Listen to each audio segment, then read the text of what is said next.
Kami hormati Ibu Eko Puspita Dewi, Sarjana Pendidikan Magister Pendidikan. Yang kami hormati Bapak Ibu Guru SRW Negeri 1 Baunya. Assalamualaikum warahmatullahi wabarakatuh. Waalaikumsalam warahmatullahi wabarakatuh. Selamat siang, salam sejahtera untuk kita semua. Pertama-tama, marilah kita ucapkan syukur kepada Tuhan Yang Maha Esa yang telah melimpahkan rahmat sehingga kita dapat bersua dalam acara sosialisasi aksi nyata budaya positif di sekolah oleh Ibu Eko Puspita Dewi, Sarjana Pendidikan Magister Pendidikan.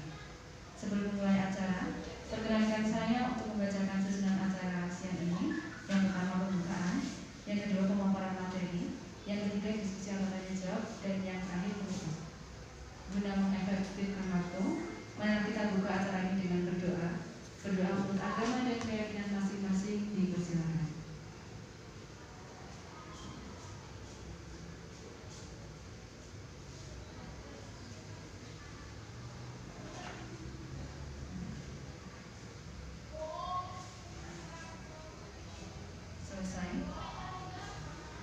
Selanjutnya, pemaparan materi yang akan disampaikan oleh Ibu Eko Puspita Dewi, kami persilakan.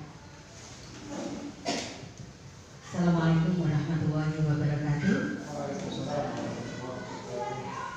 Bismillahirrahmanirrahim. Alhamdulillahirabbil alamin. Wassalatu wassalamu ala asrofil anbiya'i wal mursalin wa ala alihi washabihi ajmain. Amma ba'du. Maaf, minta izin untuk berdiri. Terima kasih untuk Bapak Ibu yang sudah bersedia hadir di acara kami untuk mensosialisasikan budaya positif, ya, dan budaya positif yang mungkin bisa kita terapkan di sekolah kita. Salawat serta salam semoga selalu tercurahkan kepada junjungan kita Nabi Muhammad SAW yang senantiasa kita nantikan syafaatnya di yaumul qiyamah nanti. Amin Allahumma amin. Bapak Ibu yang kami hormati, langsung saja saya mulai acara pada hari ini tentang bagaimana kita bisa menerapkan budaya positif yang ada di sekolah kita. Nah, saya mengikuti diklat ini dan saya akan memaparkan apa saja yang harus bisa kita laksanakan untuk sekolah ini agar bisa membudaya menjadi hal-hal yang baik seperti itu. Yang pertama, sebelum kita ke topik yaitu masalah budaya positif, ada beberapa hal yang ingin saya tanyakan kepada Bapak Ibu semuanya. Yang pertama, yaitu apakah hukuman itu dapat mendisiplinkan anak? Menurut Bapak Ibu, apakah hukuman itu bisa mendisiplinkan anak? Dan yang kedua, pemberian hukuman dengan hal positif seperti membaca atau membersihkan halaman sekolah, apakah dapat meningkatkan disiplin anak? Itu pertanyaan pemantik yang kedua. Dan yang ketiga, apakah dengan memberi penghargaan kepada anak itu dapat meningkatkan motivasi belajar anak? Tiga hal ini yang mungkin dalam kehidupan sehari-hari ini sudah kita laksanakan dan kita membenarkan teori ini. Itu sudah sering kita lakukan seperti itu. Nah, tapi dengan adanya teori mengenai budaya positif ini, apakah ya ini bisa sudah menjadikan patokan bahwa ini bisa dilaksanakan, ya, hukuman itu bisa mendisiplinkan anak? Apakah pemberian hukuman tadi yang seperti membaca, membersihkan halaman sekolah, kemudian memberi penghargaan itu bisa meningkatkan motivasi belajar anak? Nah, ini tiga hal ini yang nanti akan kita cari, kita gali jawabannya seperti ini. Kemudian Bapak Ibu, memang materi kami yaitu eksplorasi konsep kami itu banyak sekali, ada 5. Yang pertama mengenai disiplin positif dan nilai-nilai kebajikan universal. Kemudian yang kedua mengenai teori motivasi, hukuman dan penghargaan. Dan yang ketiga mengenai keyakinan kelas. Dan yang keempat tentang kebutuhan dasar manusia dan dunia berkualitas. Dan yang kelima restitusi atau 5 posisi kontrol. Dan yang keenam restitusi atau yang disebut juga dengan segitiga restitusi. Selama ini kita sering mendengar kata-kata hukuman, motivasi, penghargaan. Nah, nanti akan kita lihat apakah ini sudah kita terapkan dan apakah ini yang kita lakukan selama ini apakah sudah sesuai. Ya. Sebelumnya ini ada penuturan dari Bapak Ki Hajar Dewantoro. Beliau mengatakan bahwa di mana ada kemerdekaan, di situ harus ada disiplin yang kuat. Jadi ketika ada kemerdekaan berarti ada disiplin yang kuat. Sesungguhnya disiplin itu bersifat self disiplin, yaitu kita sendiri yang mewajibkan kita untuk sekeras-kerasnya. Jadi ketika kita itu disiplin berarti kita itu yang mengeraskan diri kita bagaimana kita bisa menerapkan itu. Jadi dari diri sendiri, itu menurut Ki Hajar Dewantoro, bahwa kitalah yang bisa mendisiplinkan diri kita sendiri, seperti itu. Nah, sedangkan disiplin itu sendiri ya, mengandung ada beberapa pengertian, karena disiplin itu berasal dari bahasa Latin, yaitu disciplina, yang artinya belajar. Jadi dari kata disiplin itu makna yang terdalamnya adalah bahwa tentang belajar. Kemudian makna ini juga berkonotasi dengan disiplin diri yang dari murid-murid Sokrates dan Plato ya, yang mengatakan disiplin diri itu membuat orang menggali potensinya menuju sebuah tujuan apa yang dihargai. Namun dengan budaya ya, kemudian makna disiplin itu berubah.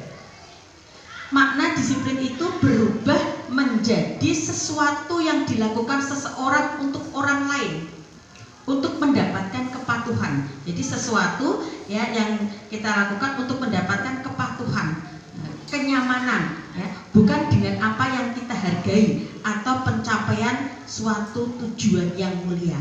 Itu pengertian dari disiplin.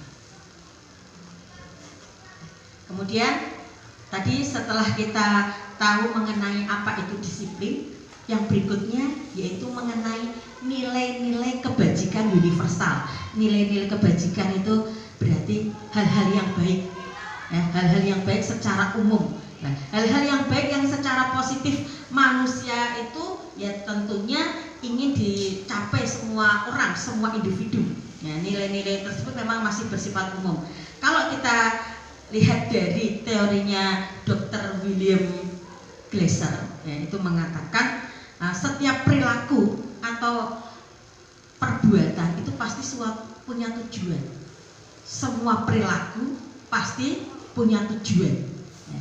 Sekarang bagaimana motivasi itu bisa timbul secara intrinsik, bisa terbangun. Ya. Sehingga motivasi itu bisa muncul dalam diri untuk dapat mencapai tujuan mulia yang diinginkan. Ya, itu menurut Diana Gosen gitu.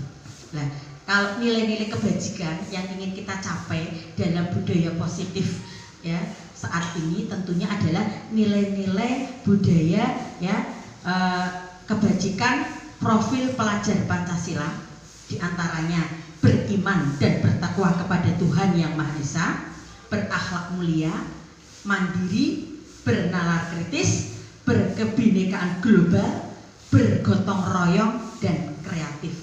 Itu menurut nilai-nilai kebajikan profil pelajar Pancasila. Tapi apakah nilai kebajikan itu hanya itu saja? Ternyata banyak sekali nilai-nilai kebajikan yang bisa kita pahami dan kita pakai.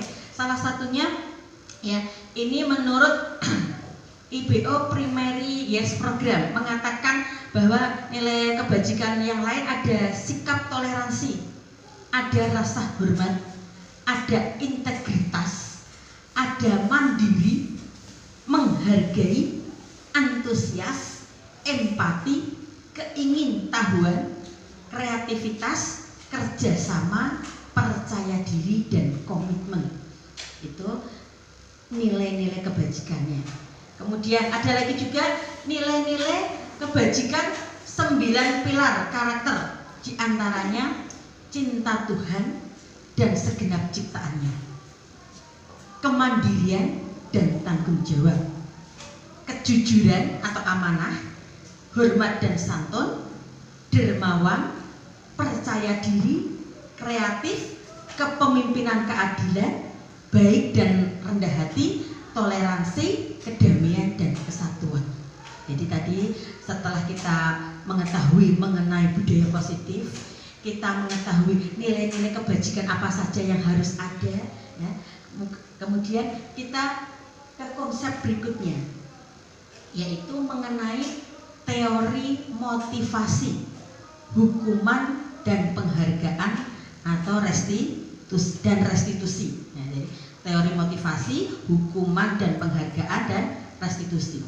Ini eksplorasi konsep yang berikutnya. Nah, sekarang Bapak Ibu pasti ketika ingin melakukan sesuatu itu kan pasti ada dorongan. Ya, kadang kita menyebutnya dorongan itu ya motivasi. Nah, menurut teori dari Diane Golson itu ya mengatakan bahwa ada seseorang melakukan sesuatu itu karena motivasinya yang pertama hanya untuk menghindari ketidaknyamanan atau hukuman. Jadi dia melakukan sesuatu supaya terhindar dari hukuman. Motivasinya cuma itu. Dan ini termasuk motivasi eksternal. Ini kadang tidak kuat motivasi seperti ini, ya, karena supaya tidak dapat hukuman. Yang kedua, motivasinya untuk mendapat imbalan dari orang lain atau institusi. Motivasi seperti ini pun juga termasuk motivasi eksternal. Ini kadang juga tidak bertahan lama motivasi seperti ini. Dan yang ketiga itu adalah motivasi untuk menjadi orang ya yang diinginkan, yang bisa menghargai diri sendiri dan nilai-nilai yang mereka percaya. Jadi di sini maksudnya motivasi supaya saya itu bisa menghargai diri saya sendiri. Oh, saya ini seorang guru, berarti saya bisa menghargai saya sebagai seorang guru. Motivasi saya ketika melakukan sesuatu adalah untuk menghargai diri sendiri. Nah, ini yang termasuk motivasi internal. Ketika sudah ada motivasi internal ini, kemudian ini yang bisa menjadi disiplin positif. Karena dalam dirinya sudah timbul motivasi yang internal dari diri muncul. Nah, ini bagaimana kita bisa mengembangkan motivasi internal itu bagi diri kita sendiri, tentunya bagi anak didik kita. Itu yang akan kita pelajari, bagaimana cara kita menumbuhkan seperti itu. Yang berikutnya Bapak Ibu, ya, sebelum tadi motivasi sudah, sekarang mengenai hukuman dan konsekuensi. Ada beberapa tindakan, ini saya hapus dulu. Nanti coba kita ini ya, kira-kira ini termasuk hukuman atau konsekuensi. Sebelum kita kepada pengertian hukuman dan konsekuensi, tapi coba kita bayangkan, ini yang kita lakukan seperti ini termasuk hukuman atau konsekuensi. Yang pertama, mencatat 100 kali di dalam buku kalimat saya tidak akan terlambat lagi karena terlambat ke sekolah. Menurut Bapak Ibu itu hukuman atau konsekuensi? Hukuman. Itu termasuk hukuman, mencatat 100 kali. Kemudian yang kedua, lari mengelilingi lapangan basket 2 kali karena terlambat hadir di sekolah. Termasuk hukuman atau konsekuensi Bapak Ibu? Ya. Lari mengelilingi lapangan. Ada yang konsekuensi, ada yang hukuman. Nah, nanti kita lihat ya, yang mana ini. Kemudian yang ketiga, murid diminta untuk push up 15 kali karena tidak menggunakan masker ke sekolah. Itu konsekuensi. Hukuman atau konsekuensi? Hukuman. Konsekuensi. Ya. Nanti kita cari ya yang mana setelah tadi ada teori-teorinya kita bisa menentukan mana hukuman mana konsekuensi. Yang berikutnya, menggantikan kertas tugas teman yang telah dicoret-coret. Konsekuensi. Kelihatan sekali, kompak, konsekuensi. Hidup konsekuensi. Berikutnya, membersihkan tumpahan air di meja tulis karena tersenggol pada saat belajar. Konsekuensi. Kalau konsekuensi mantap lah. Kadang antara hukuman dan konsekuensi yang kadang samar-samar ya. Berikutnya lagi, murid disuruh untuk menggunakan sepatu seharian di sekolah karena tidak mengenakan sepatu hitam. Ya. Ini maaf, murid disuruh tidak pakai sepatu ya karena dia tidak mengenakan sepatu hitam. Jadi sepatunya disuruh lepas. Konsekuensi. Oke. Yang terakhir ini, lari mengelilingi lapangan basket 2 kali karena terlambat 10 menit untuk pelajaran PJOK. Gimana Pak Alif? Hukuman, konsekuensi. Ya.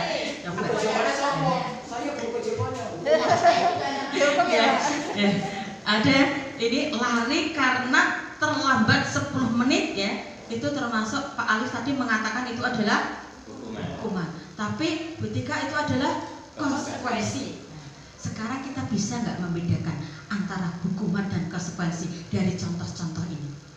Kira-kira apa perbedaannya? Ya, Betika silakan. Boleh kasih alasan nggak kenapa saya bilang Bukan alasan, pengertian.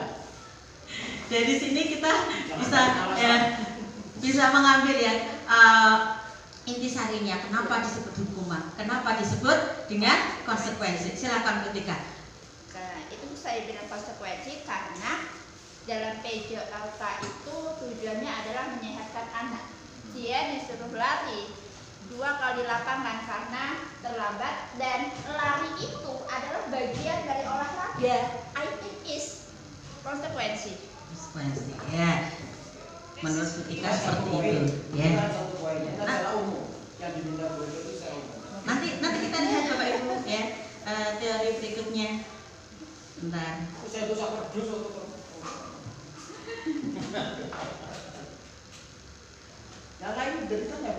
Sekarang kita lihat ini perbedaan antara hukuman dan konsekuensi.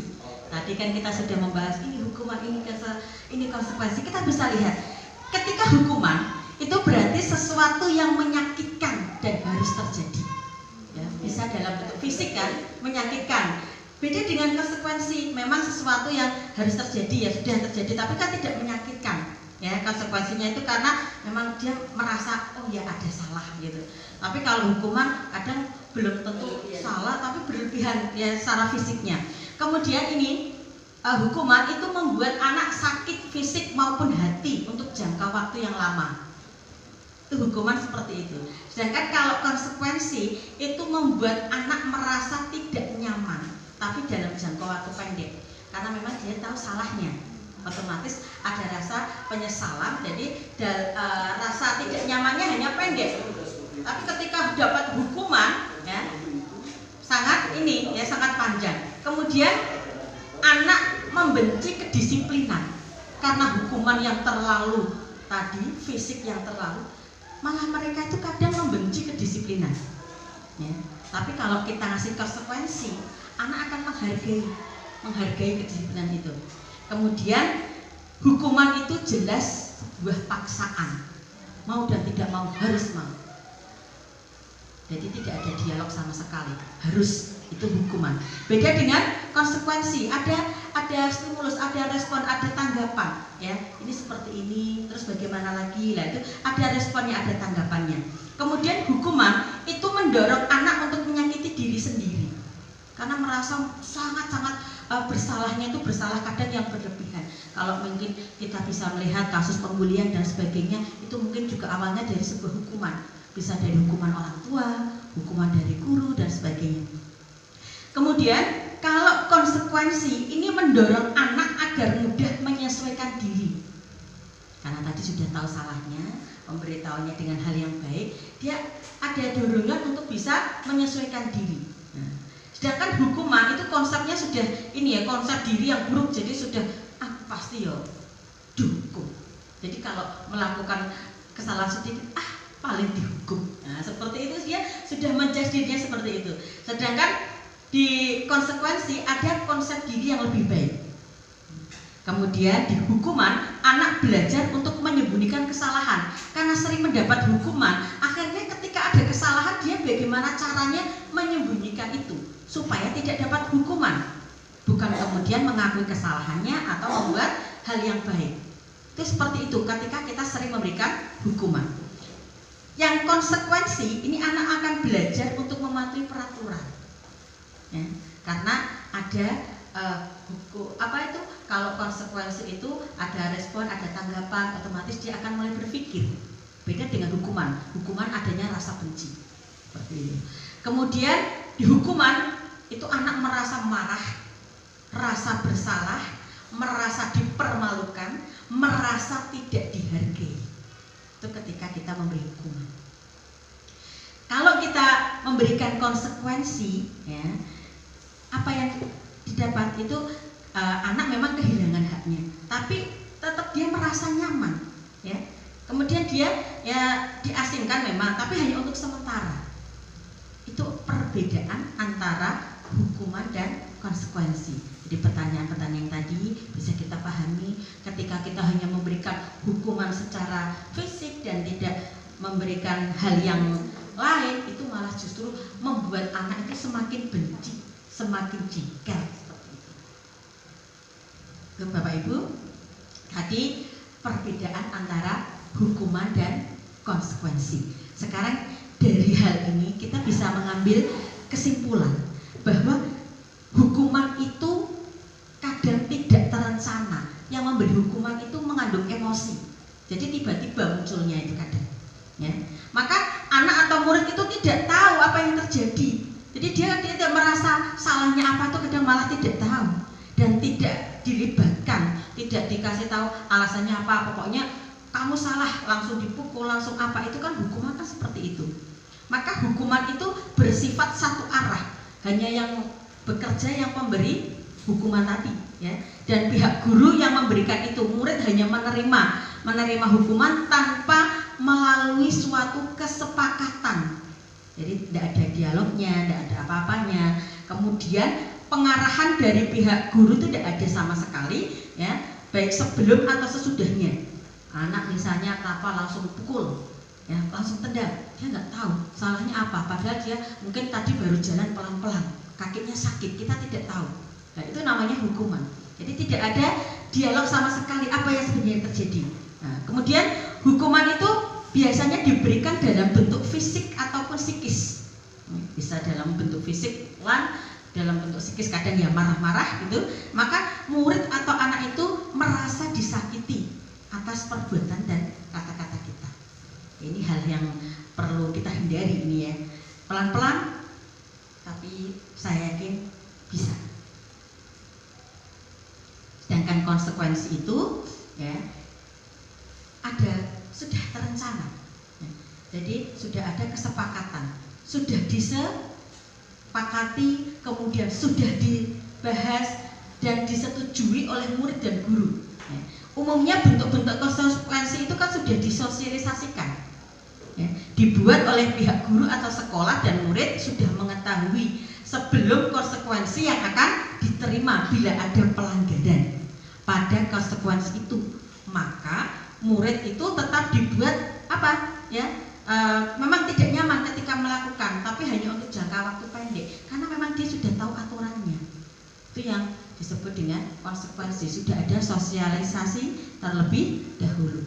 Tapi ketika tidak ada, ya, mereka sangat benci tadi. Jadi sudah kita ketahui masalah hukuman dan konsekuensi. Sekarang ini ada sesuatu yang baru dan saya baru paham ini, bahwa dihukum oleh penghargaan. Luar biasa kata-katanya, dihukum oleh penghargaan. Yang namanya penghargaan pasti senang. Setiap orang pasti senang dapat penghargaan. Tapi ternyata kita malah kayak dihukum dengan penghargaan itu. Apa maksudnya dihukum dengan penghargaan itu? Nah, ini berdasarkan studi dari Alficon, ya. Ini di tahun 1995 itu dia mengungkapkan baik penghargaan maupun hukuman adalah cara-cara mengontrol perilaku seseorang yang menghancurkan potensi pembelajaran yang sesungguhnya. Jadi di sini mengatakan bahwa penghargaan atau hukuman penghargaan atau hukuman itu malah justru menghancurkan potensi pembelajaran yang sesungguhnya. Mungkin tadi kan kita bahasnya hukuman yang jelek ya, tapi ternyata penghargaan pun di sini juga bisa menghancurkan pembelajaran yang sesungguhnya. Nah, ini bagaimana ini? Kok bisa yang namanya hukuman kok malah justru penghargaan ya, malah justru itu adalah seperti hukuman, penghargaan tapi rasa hukuman. Itu kan aneh sekali. Tapi ini ada pengaruhnya memang ya, bahwa dihukum oleh penghargaan itu pengaruhnya bisa jangka pendek dan bisa juga jangka panjang. Dalam waktu jangka pendek, kalau kita mendapatkan penghargaan, di sini penghargaan kita ibaratkan dalam bentuk barang ya, dalam bentuk barang. Ketika dapatkan penghargaan itu, memang penghargaan itu efektif jika kita menginginkan seseorang melakukan sesuatu yang kita inginkan dalam waktu jangka pendek saja. Saat itu dapat penghargaan luar biasa prestasinya. Tapi begitu besok tidak ada penghargaan, kemudian motivasinya tidak lagi motivasi internal, yang keluar eksternal, bahwa untuk mendapatkan apa? Imbalan tadi.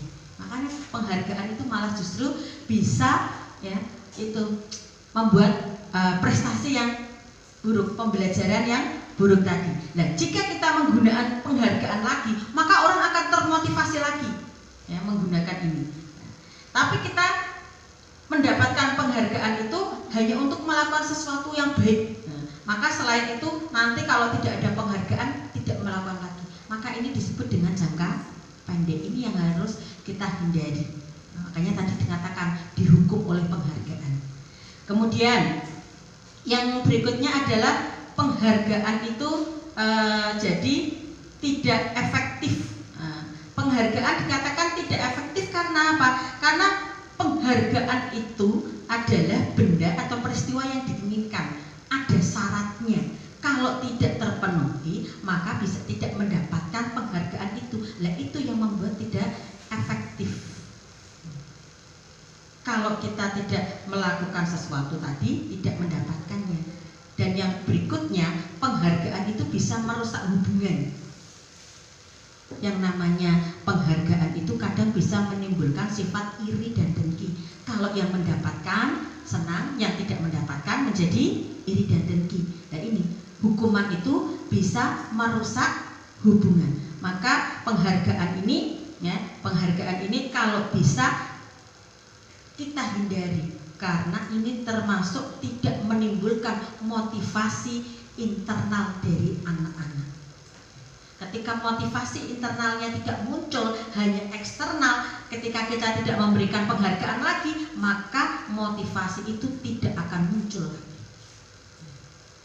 Kemudian ini bagaimana ya bisa menimbulkan tadi motivasi internal ya, tidak perlu penghargaan tapi bisa berjalan dengan baik. Dan ini penghargaan itu juga bisa menurunkan kualitas. Kalau sekarang penghargaannya bagus, tahun berikutnya penghargaannya mungkin berkurang, akhirnya kinerja menjadi berkurang juga. Bisa jadi. Makanya ini penghargaan kadang bisa merusak segalanya ya. Nah, penghargaan juga bisa mematikan kreativitas. Wah, kemarin seperti ini, hadiahnya seperti ini, sekarang kok kita lebih kerja keras ya, ternyata penghargaannya berbeda. Nah, itu bisa mematikan kreativitas. Itu seperti itu Bapak Ibu. Tadi sudah kita pelajari budaya positif, nilai-nilai kebajikan, kemudian kita belajar mengenai hukuman, konsekuensi ya, ada motivasi dan hukuman yang bisa penghargaan ya, penghargaan itu yang bisa merusak segalanya. Nah, sekarang ini yang akan coba jadi solusi ya. Itu sebuah hukuman lagi karena memang sudah ada sosialisasinya, sudah, dan untuk konsekuensinya pun sudah pada tahu semuanya. Tapi ketika tidak disosialisasikan, anak kadang tidak tahu karena dia tidak merasa terlambat ya. Jam anak kadang berbeda, ternyata menurut gurunya terlambat. Nah, akhirnya itu merasa anak dihukum, tidak merasa itu adalah konsekuensi. Itu. Kita lanjutkan. Tadi yang pertanyaan tadi berikutnya adalah penghargaan. Penghargaan tadi, penghargaan yang memang tidak dianjurkan adalah penghargaan dalam bentuk barang. Karena penghargaan dalam bentuk sebuah barang itu yang di sini adalah bisa dikatakan ada nilainya. Penghargaan yang dalam bentuk nilai, itu pasti akan membuat motivasi internalnya tidak muncul, malah justru motivasi eksternalnya karena ada nilai tadi. Tapi ketika kita penghargaan dalam bentuk sebuah ucapan, terima kasih, terima kasih itu kan termasuk juga sebuah kata penghargaan. Itu bukan kategori sebuah penghargaan yang harus dihindari, karena itu bukan sebuah nilai barang. Nah, sehingga kita tadi yang ada kita sebutkan adalah penghargaan yang dalam bentuk nilai barang. Nah, kalau tadi penghargaannya kayak ucapan terima kasih, kamu hebat, kamu pintar, nah seperti itu kan bukan sebuah nilai barang. Saya rasa itu penting karena dengan seperti itu kan membuat senang anak, senangnya itu senang yang di dalam ini dirinya sendiri, ya. Tuh. Nah kemudian tadi ada yang dapat jempol, ada apa? Itu kan dalam bentuk apresiasi nilai. Sebenarnya dapat jempol banyak kan juga ada nilai, dan nilai itu kan bukan kategori tadi ya, penghargaan barang tadi. Jempol banyak berarti kan nilainya banyak karena dia aktif dalam pembelajaran, kan seperti itu. Itu kan dalam bentuk memudahkan penilaian. Kasih jempol, kasih stiker itu kan dalam bentuk penilaian. Jadi saya rasa itu bukan konteks penghargaan yang kita maksudkan. Gitu ya Bu Tika ya? Ya. Kita lanjutkan tadi kita coba cari untuk solusi. Ketika tadi ada penghargaan yang kayak malah justru hukuman jadi penghargaan, kemudian ada hukuman, ada konsekuensi. Nah, sekarang itu ada solusi baru. Ya, ada bukan solusi baru, sebenarnya sudah lama, tapi ada teori baru yang perlu kita ketahui bersama, yaitu tentang restitusi. Nah, tadi kalau yang namanya hukuman itu tentang fisik, ya, konsekuensi juga mungkin hampir sama, hanya ada perbedaannya sudah disosialisasikan, tapi kadang konsekuensi tidak memecahkan sebuah masalah. Maka yang perlu kita lakukan yaitu Bapak Ibu ada restitusi. Restitusi itu apa? Ini adalah proses menciptakan kondisi bagi murid untuk memperbaiki kesalahan mereka, sehingga mereka bisa kembali pada kelompok mereka dengan karakter yang lebih kuat. Restitusi juga merupakan proses kolaboratif yang mengajarkan murid untuk mencari solusi untuk masalah yang mereka hadapi dan membantu murid berpikir tentang orang seperti apa yang mereka ingin, ya, menjadi tujuan mereka itu apa dan bagaimana mereka harus memperlakukan orang lain. Jadi kalau restitusi itu masih menggunakan dialog, ya, dialognya ini kamu bagaimana, kenapa kamu seperti ini, harusnya kamu bagaimana, solusinya apa. Restitusi seperti itu, ya. Nanti ada lagi teori-teorinya. Ini teori awalnya restitusi, gambarannya seperti itu. Nah, ciri-ciri restitusi itu bukan untuk menebus kesalahan, namun untuk belajar dari kesalahan. Itu restitusi tujuannya seperti itu, untuk memperbaiki hubungan, ya, tawaran bukan paksaan. Kemudian restitusi menuntut untuk melihat ke dalam diri, jadi untuk melihat introspeksi diri. Itu untuk restitusi seperti itu. Restitusi untuk mencari kebutuhan dasar yang mendasari tindakan. Kamu itu sebenarnya butuhnya apa? Kok kamu bisa seperti ini? Kemudian restitusi diri itu adalah cara yang paling baik untuk mengetahuinya. Dan restitusi itu ini adalah fokus pada karakter, bukan tindakan. Oh, karakter anak seperti ini ya, berarti bagaimana ya. Kemudian restitusi juga fokus pada solusi. Cara mengatasinya bagaimana? Kalau kita hukuman tidak ada solusi, konsekuensi juga solusinya tidak bisa tuntas. Kemudian restitusi itu bisa mengembalikan murid yang berbuat salah pada kelompoknya. Yang mungkin murid itu dulu berbuat salah ini, nah, nanti akan bisa kembali ke kelompoknya.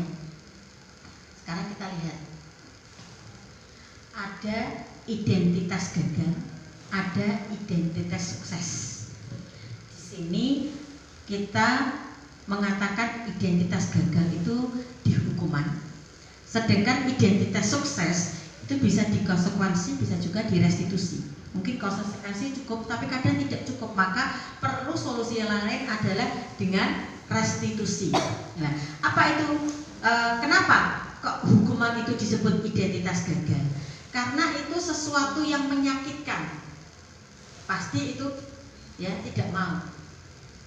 Hukuman itu membuat tidak nyaman, korban ya tidak mendapatkan apa, keadilan. Murid anak menjadi tersakiti, ya, perilakunya menjadi kadang pasif, kadang malah justru agresif yang meningkat. Itu untuk hukuman.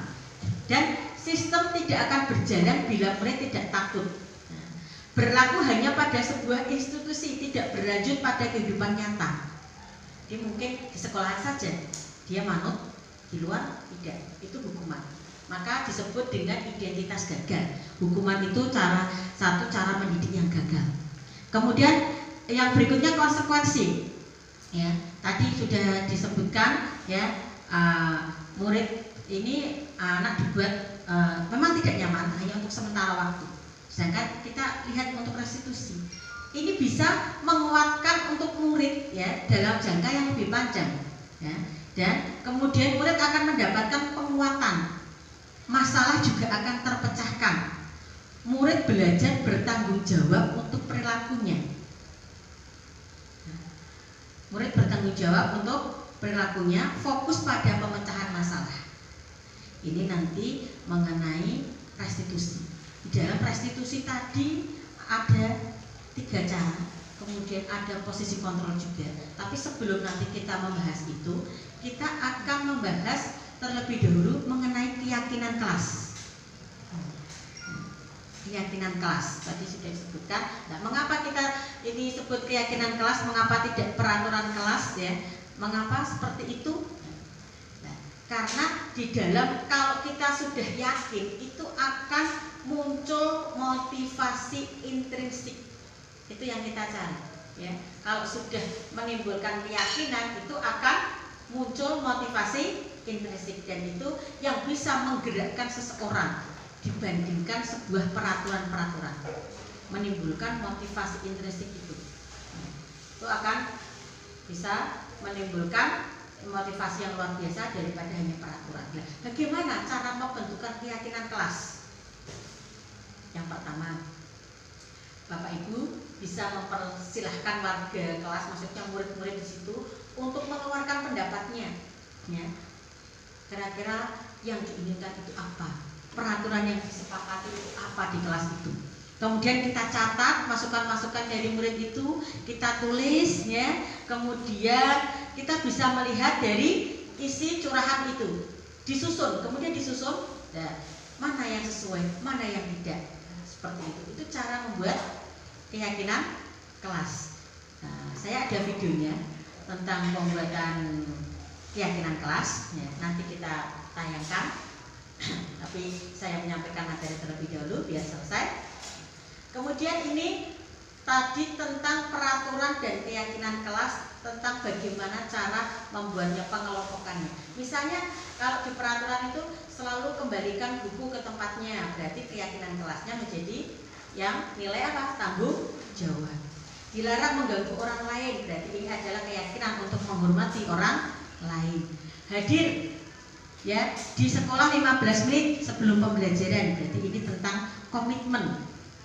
Dilarang melakukan kekerasan, itu juga tentang keselamatan atau menghormati orang lain. Kemudian dilarang menggunakan narkoba, ini tentang kesehatan. Kadang kan peraturan banyak sekali, tapi yang jadi keyakinan yang berasal menimbulkan motivasi intrinsik itu apa saja? Ya, itu tadi bisa dikelompokkan seperti itu.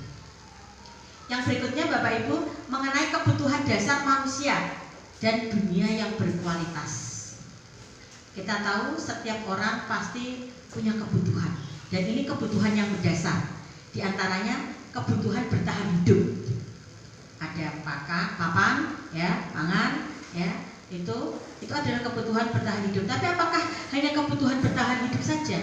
Anak-anak itu malah justru punya kebutuhan yang lain. Apa itu? Kebutuhan kesenangan, ya, kebutuhan kebebasan, ya, kebutuhan untuk penguasaan, untuk kasih sayang, untuk diterima. Nah, ini yang menjadi kebutuhan dasar manusia, yang jadi kebutuhan dasar anak-anak. Ini yang kadang kebutuhan ini yang menimbulkan terjadinya, ya, tidak sesuai, tidak disiplin, akhirnya timbul hukuman, konsekuensi atau restitusi untuk, ya, menyelesaikannya. Nah, ini karena ada kebutuhan dasar manusia tadi. Yang berikutnya Bapak Ibu tentang dunia berkualitas. Anak-anak tadi sudah tahu tentang kebutuhannya. Mereka juga inginkan dunia yang berkualitas. Tidak hanya anak-anak kita juga sama. Apa itu dunia berkualitas? Itu adalah dunia tempat khusus dalam pikiran kita.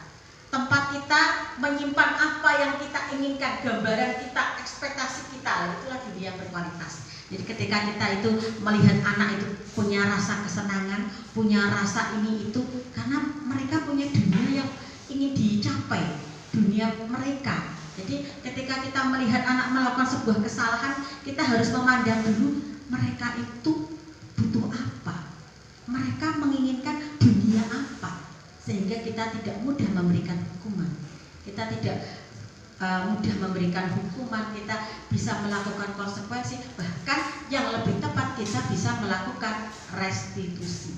Itu arahnya seperti itu. Jadi dari teori tadi, ya, ketika ada budaya positif, kemudian ada teori motivasi, hukuman, konsekuensi, restitusi, ya, ada keyakinan kelas, kemudian ada kebutuhan manusia, nanti itu berkesinambungan. Kenapa anak melakukan ini, melakukan itu? Karena tadi ada tentang dunia yang ingin diinginkan, ada mengenai kebutuhan dasar mereka. Ya Bapak Ibu, dan ini adalah posisi kita. Ketika kita melihat anak-anak kita melakukan, mungkin bagi kita itu sebuah kesalahan, padahal mereka mungkin itu adalah dunia berkualitas mereka, itu adalah kebutuhan mereka. Maka kita sebagai guru, kita harus melakukan, ya, ini kontrol, punya 5 posisi kontrol, ya. Yang mana yang bisa kita lakukan? Ada 5 posisi kontrol.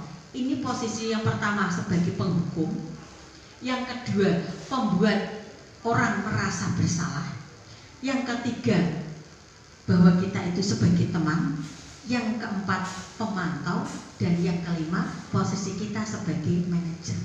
Kita lihat ciri-cirinya, mana yang termasuk penghukum, mana yang termasuk teman, mana yang termasuk pemantau. Kita bisa melihat ini dari kata-kata, ya, kata-kata yang mungkin dikeluarkan, ya. Ini misalnya guru penghukum itu menghardik, menunjuk-nunjuk, menyakiti, menyindir.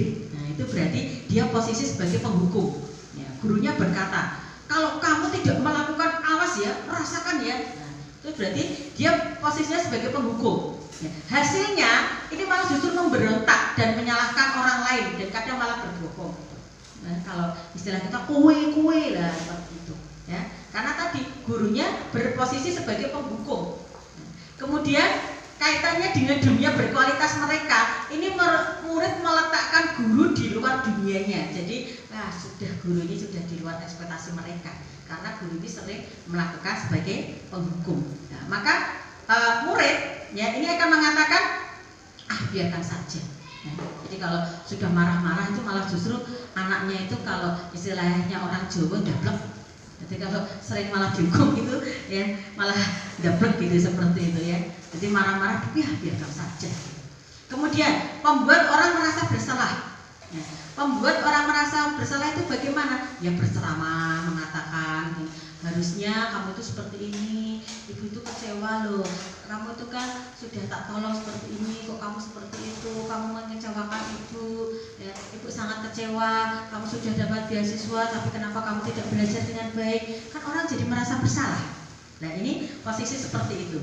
Kemudian guru berkata, kamu harusnya ya, kamu kan sudah tahu, ibu kan lelah sekali, kalau kamu selalu seperti ini, rame, terus ibu stres. Lama-lama anak juga merasa bersalah seperti itu. Ini kemudian apa hasilnya? Ini hasilnya itu menyembunyikan, menyangkal, kadang malah juga berbohong. Kemudian murid meletakkan guru yes di dalam dunia berkualitasnya. Oh ya, ada sedikit simpati ya dari murid tadi. Paling murid mengatakan maafkan saya ya Bu. Ada maafnya, daripada tadi kita bertindak sebagai penghukum, itu malah justru anak tidak akan merasa itu sebagai untuk pengingat, malah justru membenci seperti itu. Kemudian sebagai teman, posisi kita sebagai teman ya, kadang guru berkata, ayolah lakukanlah ibu-ibu, masa kamu nggak mau, ingat loh ibu pernah bantu kamu ini, sekarang gantian ya kamu bantu ibu. Nah, itu kan kayak semacam teman juga ya, ayo kamu ini sama ibu seperti itu, tolonglah ya, itu kata-kata seperti itu. Jadi kita mengibaratkan sebagai teman, tapi nanti hasilnya itu akan timbul ketergantungan. Hasilnya akan timbul ketergantungan, dan murid meletakkan guru itu sebagai orang yang sangat penting juga di dalam dunia berkualitasnya. Kemudian ini akhirnya anak ya saya pikir-pikir dulu lah seperti itu. Jadi tidak ada rasa menghormatinya agak kurang ya ketika kita hanya sebagai teman seperti itu. Kemudian sebagai pemantau ya, sebagai pemantau itu berarti kita lihat ya, kesalahannya apa, kita hitung, kita ukur, kita katakan apa peraturannya, kan kita tanya. Kemudian anak itu hasilnya nanti dia akan menyesuaikan karena dia merasa diawasi, kan sudah tahu peraturannya, jadi kan diingatkan peraturannya apa. Dia akan timbul motivasi diri itu. Kemudian murid meletakkan guru ya, peraturan dan hukum itu di dunia berkualitasnya. Nah, ini kalau kita sebagai pemantau. Dan kan sebagai manajer ya, kita akan melihat apa yang kita yakini, apa yang bisa kita kerjakan untuk memperbaiki masalah ini. Itu sebagai manajer, jadi sudah mencari sebagai solusinya. Otomatis ini akan menguatkan pribadi orang tersebut, murid tersebut, dan murid ini akan menjadi individu yang positif dalam dunia yang berkualitas menurut dirinya. Nah, ini posisi tadi, penghukum, pembuat merasa bersalah, teman, pemantau, ataupun sebagai manajer. Nah, ini pernyataan-pernyataan yang sering muncul ya. Kalau pembuat orang merasa bersalah, saya kecewa sekali loh dengan kamu. Kalau penghukum, kamu tidak pernah benar-benar melakukannya. Kalau teman, ayolah lakukanlah demi bapak ibu ya, demi ibu guru ya. Kalau pemantau, apakah kamu mau mendapatkan stiker bintang hari ini misalnya. Kemudian bagaimana kamu bisa menyelesaikan masalah ini. Nah, ini manajer. Kalau penghukum tadi ini, kamu selalu yang paling terakhir. Nah, itu kan langsung seperti itu. Berikutnya Bapak Ibu, ini yang tadi yang terakhir tentang segitiga restitusi. Tadi kan restitusi tadi yang sebuah solusi seperti itu. Nah, ada 3 langkah dalam segitiga restitusi. Yang pertama yaitu menstabilkan identitas, kemudian validasi kebutuhan, dan menanyakan keyakinan. Nah, apa itu? Nah, ini misalnya berbuat salah ya, berbuat salah itu menjadi positif dalam dirinya, maka gurunya akan berkatakan gini, berbuat salah itu ya hal yang manusiawi, nggak ada manusia yang sempurna. Bapak Ibu juga buat salah, kita akan bisa menyelesaikan ini. Bapak Ibu itu juga tidak tertarik untuk mencari tahu siapa yang benar, siapa yang salah ya, tapi lebih tertarik untuk menyelesaikan masalahnya. Jadi seperti itu. Kemudian yang berikutnya untuk ini menstabilkan identitas, kamu bisa saja melakukan hal yang buruk, Tapi kalau kamu tidak melakukannya, kamu pasti akan ada alasannya itu kenapa. Nah, itu seperti itu. Nah, dan ini kemudian, nah nilai-nilai yang kita percaya ini, ya yang di kelas ini, nah apa kok kamu seperti itu? Nah, itu ketika kita mengatakan tentang segitiga restitusi. Jadi intinya ketika melakukan segitiga restitusi itu adalah kita tanya, kamu tahu nggak salahnya apa? Tahu salahnya apa? Oh seperti ini. Kalau kamu melakukan kesalahan seperti ini, nanti kamu akan jadi apa? Terus kamu tahu nggak?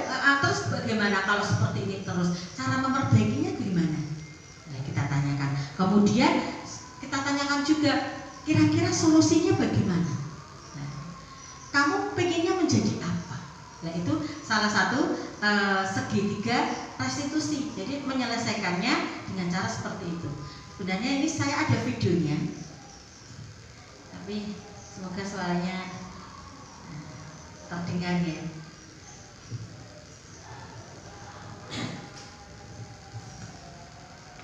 Ini tentang anak yang melakukan kesalahan tidak mengikuti sholat zuhur. Tapi ini videonya, bentar, speakernya.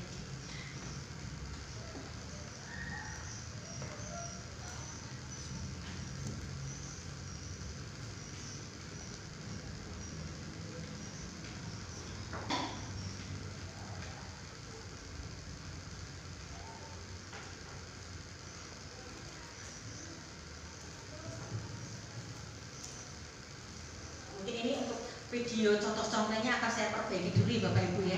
Karena memang tidak keluar suaranya, tapi kalau di HP saya itu ada suaranya. Ya. Tapi di laptop saya ada, nanti saya putarkan di laptop saya, tapi mungkin tidak tayangan di situ. Itu bisa keluar suaranya. Mungkin itu dulu. Hal ini mungkin ada yang ditanyakan, saya kembalikan kepada moderator. Terima kasih. Wassalamualaikum warahmatullahi wabarakatuh. Tepuk tangan yang meriah untuk Ibu Eka, Bapak Ibu. Sudah memberikan apa yang luar biasa dan juga pemahaman baru untuk kita semua. Sesi selanjutnya adalah sesi tanya jawab. Mungkin tadi sudah ada satu pertanyaan masuk dari Ibu Tika, Ibu. Ini satu terlebih berapa pertanyaan? Atau ini mungkin Bapak Ibu? Bapak Ibu satu pertanyaan gitu. Oke, monggo Bapak Ibu kami persilakan untuk bertanya dengan cara mengatakan.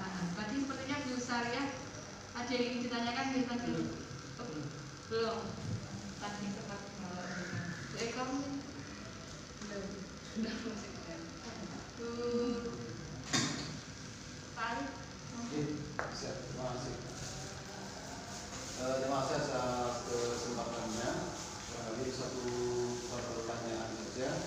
Pada dasarnya sedikit ada gambaran terkait dengan konsekuensi punishment, kemudian tadi ada apa yang istimewa apa tadi? Restitusi. Restitusi, kemudian ada tadi yang apa? Pemikiran Lima kontrol tadi. yang prioritas atau apa tadi? Yang itu hukuman ternyata apa penghargaan itu ternyata bukan penghargaan yang bagus. Ya. Saya tertarik dengan Memberikan reward itu bukan hal yang bagus. Pengertian itu. Ya, sehingga sebetulnya mungkin bisa dikatakan penjerumusan ya, kalau itu ya. Yang saya tanyakan bagaimana dalam konteks pertama adalah kebijakan sekolah terkait dengan pemberian penghargaan pada anak yang berprestasi. Ini sebaiknya bagaimana bentuknya ataupun polisinya. Yang kedua, apakah penghargaan atau reward yang diberikan dalam pembelajaran masuk dalam kategori itu atau sebagai hukuman atau tidak? Mengingat tadi definisinya bahwa penghargaan bisa menjadi hukuman. Memang sedikit banyak saya amati anak-anak itu kemudian sedikit kabur dalam artian memahami reward yang diberikan. Justru kadang-kadang anak itu akan mendorong temannya untuk bisa mendapatkan reward dengan motivasi ya sebetulnya bukan untuk sebuah penghargaan yang sesungguhnya, tapi karena anak-anak itu sebagian justru tidak ingin mendapatkan penghargaan yang menurut anak-anak itu mungkin seperti tepuk tangan atau ucapan hebat atau apa itu bahkan apa ya, dimaknai bukan program suatu yang berharga. Nah ini bagaimana mengkonsep ini nantinya terkait dengan mungkin kami sebagai guru di dalam memberikan penghargaan. Mungkin sedikit ya pertanyaan, tidak apa-apa ya untuk bahasa ini masih betul. Mohon maaf juga nanti kalau mungkin jawaban saya juga mungkin ikut jelimet gitu Pak. Memang tadi saya juga mendapatkan teori baru ini bahwa memang penghargaan itu ternyata itu malah justru hal yang tidak baik ya. Ada istilah dihukum oleh penghargaan. Tapi perlu kita membedakan Bapak, membedakan. Ada sedikit mungkin kita perlu membedakan. Lah, penghargaan itu kan mungkin di sini kalau itu penghargaan sebuah kompetisi itu kan memang berbeda Pak. Jadi kita jangan melihatnya, ya kita kan melihatnya itu ini adalah penghargaan tadi lomba ini dapat hadiah itu kan memang kompetisi, itu kan berbeda. Jadi ya itu berbeda, itu kompetisi. Sedangkan di sini adalah masalah tentang bagaimana budayanya, bagaimana tentang perilakunya, yang kemudian datang tepat waktu terus dikasih penghargaan, dikasih hadiah, tapi kemudian ketika tidak dapat hadiah akhirnya dia tidak datang tepat waktu. Jadi ini konteksnya di situ. Konteksnya di situ, bukan konteks untuk tadi tidak dapat dalam bentuk ya nilai barang. Jadi kalau nilai barang tadi dalam kompetisi tidak masalah karena memang itu kompetisi pasti ada penghargaannya. Tapi di sini adalah upaya kita untuk membuat disiplin positif, tapi ketika pembuatan disiplin positif itu ada penghargaan khususnya, nanti tidak akan berjalan dengan baik karena tidak akan muncul motivasi intrinsik. Iya, motivasi intrinsik tidak muncul. Yang akan keluar adalah eksternalnya. Itu seperti itu Bapak. Mungkin dari teman yang lain ada tambahan? Cukup? Baik, terima kasih atas pertanyaan yang telah diberikan oleh Pak Arif. Tadi juga sudah dijawab dengan baik oleh Bu Eko. Acara selanjutnya itu penutupan. Marilah sebelum kita menutup acara ini, marilah kita tutup acara ini dengan bacaan hamdalah bersama-sama. Semoga acara seperti ini dapat selalu diadakan dan juga dengan materi-materi baru yang akan menambah wawasan kita semua. Mohon maaf jika dalam membawa acara juga menjadi moderator acara kali ini terdapat banyak kesalahan. Wabillahi taufiq wal hidayah. Assalamualaikum warahmatullahi wabarakatuh. Waalaikumsalam. Terima kasih Bapak Ibu untuk kesediaan. Saya Ahmad Sifaudin, guru agama di SMP Negeri 1 Bawen, ingin menyampaikan hasil dari kemarin paparan dari Bu Eko yang sudah menjelaskan apa itu punishment atau hukuman, apa itu restitusi, dan bagaimana cara mendidik anak, mengawal anak. Alhamdulillah untuk kedepannya saya lebih paham bagaimana cara mendampingi, mendidik anak, dan mencetak karakter yang memang seperti Pancasilais. Sekian, semoga bermanfaat. Terima kasih. Assalamualaikum. 2, 3. Assalamualaikum warahmatullahi wabarakatuh. Waalaikumsalam warahmatullahi wabarakatuh. Apa kabar hari ini? Subhanallah walhamdulillah luar biasa Allah. Alhamdulillah semuanya dalam keadaan sehat walafiat. Tanpa kekurangan suatu apapun, kita masih diberi kesehatan, kita masih diberi kesempatan bisa belajar di SMP 1. Anak-anak, sebelum pembelajaran ini kita mulai, kita berdoa terlebih dahulu. Coba fokus ketika berdoa. Kita ini menghadap kepada Allah, kita meminta kepada Allah semoga dimudahkan semua urusan kita. Ya, kita baca surat Al-Fatihah dan juga doa belajar. Biridhoillah wa bisyafaati Rasulillah. Al-Fatihah. Bismillahirrahmanirrahim. Alhamdulillahirabbil alamin. Ar-Rahmanirrahim. Maliki yaumiddin. Iyyaka na'budu wa iyyaka nasta'in. Ihdinas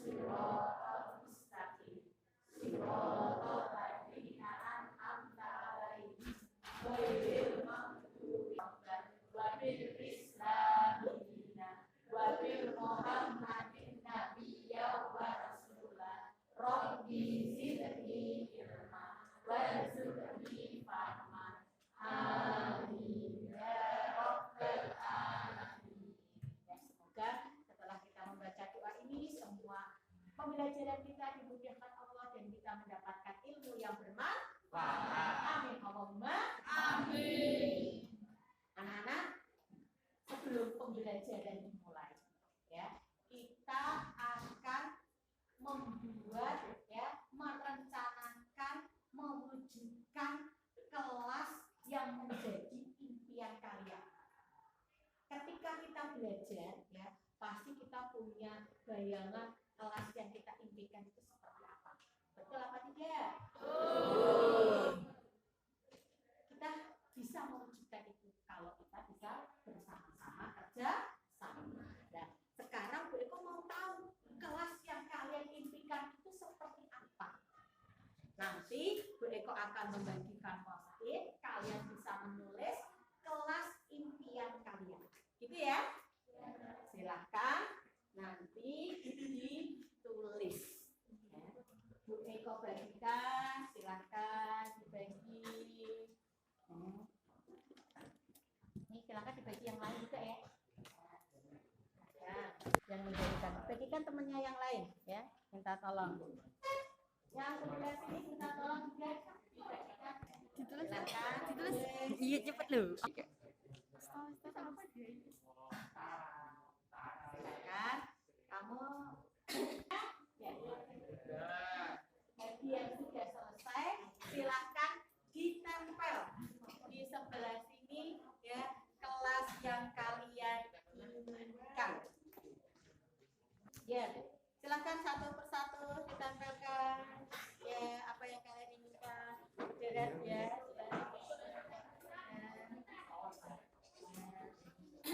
Terima kasih, silakan.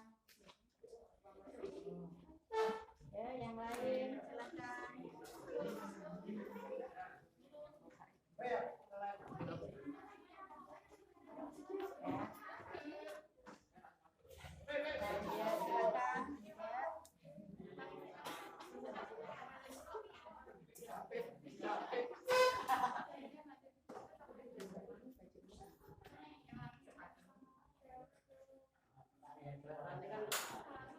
silakan.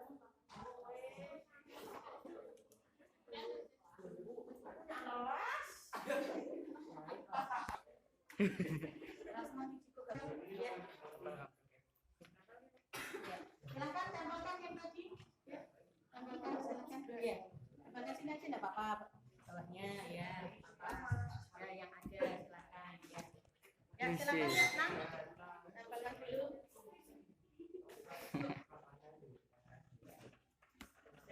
Menempelkan ya kelas impian kalian. Sekarang ketika kita akan mewujudkan, sudah semuanya sudah ditambah? Sudah, terima kasih ya. Sekarang coba kita baca bersama-sama apa yang kalian inginkan. Coba Pristia membantu Bu Eko untuk membacakan apa yang diinginkan teman-teman itu. Coba yang di atas bagaimana? Pristia coba dibaca apa nak? Menjadi siswa yang lebih aktif, Kemudian belajar di luar kelas, ya, masuk kelas tepat waktu, kemudian memiliki pergaulan yang baik. ya, terima kasih Pristia yang tadi sudah membacakan ya. Ini ada yang menginginkan menjadi siswa yang lebih aktif, kemudian pembelajaran di luar kelas, kemudian masuk tepat waktu, memiliki pergaulan yang baik, ada saling menghormati, ada merapikan buku yang sudah dipinjam dari perpustakaan ya biar tidak berantakan ya, berpakaian sopan dan rapi, sopan pada guru.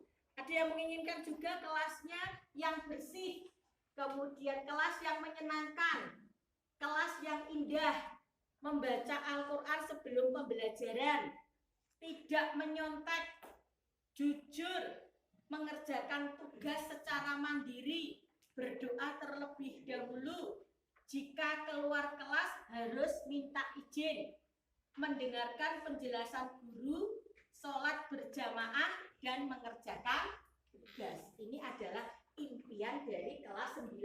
Kita kasih tepuk tangan untuk 9. Jika kita ya selalu menghafalkan ini semua, apa yang impian, kadang-kadang kita lupa ya. Maka kita perlu membuat kategori supaya ini kelas impian menjadi kesepakatan kelas yang selalu kita ingat bahwa dalam pembelajaran baik itu pelajaran agama ataupun yang lain ya, suasana pembelajarannya lebih menyenangkan sesuai dengan kelas impian kalian, maka kita harus mengkategorikan mana ya yang harus kita utamakan. Kita lihat tentang sikap pertama, tentang suasana kelas dulu. Tadi menginginkan kelas yang bersih, kelas yang menyenangkan, kelas yang indah. Nah, kita tempel di sini ya. Kelas yang bersih, ya. Berarti ini termasuk menjaga apa? Kebersihan. Dari apa? Dari kelas. Maka kita nanti buat kesepakatan ini. Kemudian ada lagi mengenai ini jujur, kemudian mengerjakan tugas secara mandiri. Ada lagi enggak ya? Ini saling menghormati, kita kelompokkan dulu ya. Yang hampir sama. Christian bisa membantu Bu Eko, siswa saling menghormati, kemudian ada pergaulan yang baik, ada sopan berpakaian, sopan pada guru, merapikan ini buku, kemudian mendengarkan penjelasan guru. Nah, ini pembelajarannya yang termasuk yang bertanggung jawab ini, kemudian tepat waktu, kemudian berdoa, ya. Kita ambil dulu ya, kita kelompokkan ini, mengerjakan tugas. Ya. Sekarang kita lihat dari kelompok-kelompok tersebut ya yang sudah ada, kelas bersih, kelas menyenangkan, kelas yang indah. Ini berarti tentang apa? Kebersihan. Ya. Tentang kebersihan. Berarti kita buat kesepakatan. Nah, yang bersih, kelas yang menyenangkan, kelas yang indah, itu berarti tentang kebersihan. Cocok untuk kelas ini supaya jaga kebersihan. Kemudian mengerjakan tugas mandiri, jujur, itu berarti kategori termasuk kejujuran. Mendengarkan guru, penjelasan guru, saling menghormati. Berarti ini adalah kesepakatan kelas, kita harus saling menghormati. Kemudian ada lagi sopan pada guru, berpakaian sopan dan rapi, memiliki pergaulan yang baik. Berarti ini kesepakatan kelas tentang apa? Kemudian merapikan buku yang dipinjam, ada pembelajaran di luar kelas, mengerjakan tugas. Itu berarti kalian harus memiliki sikap apa? Tanggung jawab. Jadi tadi kita sudah membuat kelas impian. Kemudian kita buat mana ya yang kita pilih. Akhirnya kita buat kesepakatan kelas. Apa saja kesepakatan kelas kita? Terus kejujuran, ya, menghormati, sopan santun, tanggung jawab. Bisa semuanya? Bisa. Alhamdulillah. Sekarang bersama-sama kita ikrarkan apa yang sudah jadi kesepakatan kelas ini. Kita bersama-sama berjanji, ya, seperti ikrar kita ketika upacara bendera.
saya dinasihati oleh BO, saya tidak merasa takut karena saya ingin merubah diri saya menjadi lebih baik.